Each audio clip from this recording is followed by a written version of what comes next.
So this exercise is really a proof of concept, or validation of concept is probably a better way to put it.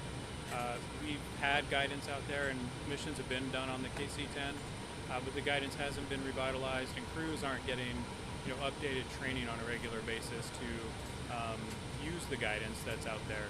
So many things have changed and we're just trying to make sure it all catches up and they have everything they need to get the mission done. Yeah, so for this specific mission, about 6 months, we reviewed the guidance, worked with mission planners to get a KC-10 out here, made sure the crew or the squadron was able to support. Equipment had to come out of WRM, and the pallets that they're using are coming out of another program as well. So a lot of moving pieces to get the mission done today.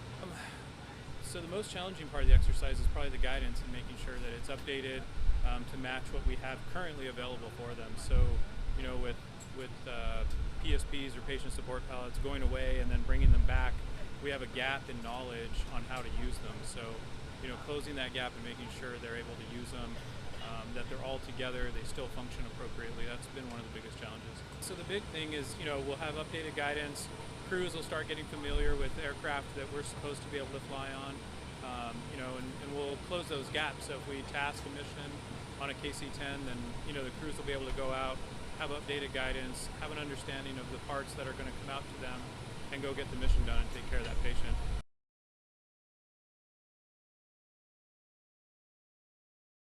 So I'm from the Sandoval shop, and I work with the Sandoval and training work closely together because we develop CONOPS and training plans, and we have a great relationship in that.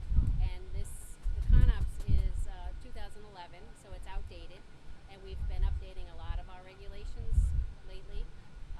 So I'm here to help to do that and see what the old one says and try to fix it, make it better for our people.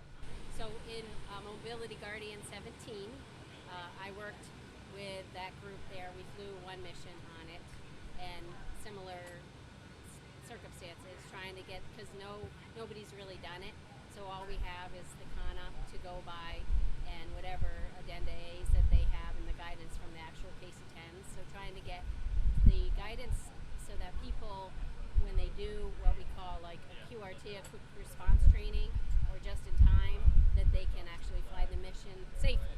So that's my goal here, to make sure that can happen. It is pivotal in everything that we do. Whenever we deploy, whenever we do contingency, and now when we do exercises and more training, it's so important that you have, if you notice where our aircraft come from, you have AFRIC, all kinds of guard, reserves. We're all doing the same mission, and we need to train together so that we all remain on the same page and we get the job done. I just appreciate how much work goes into it, and it's the enthusiasm that we still get from our squadrons, and when we throw this stuff on, and especially they have AMC on board, and there's 4 of us, that can be daunting sometimes, but it doesn't matter. Again, the teamwork and the camaraderie is very good, and I appreciate that.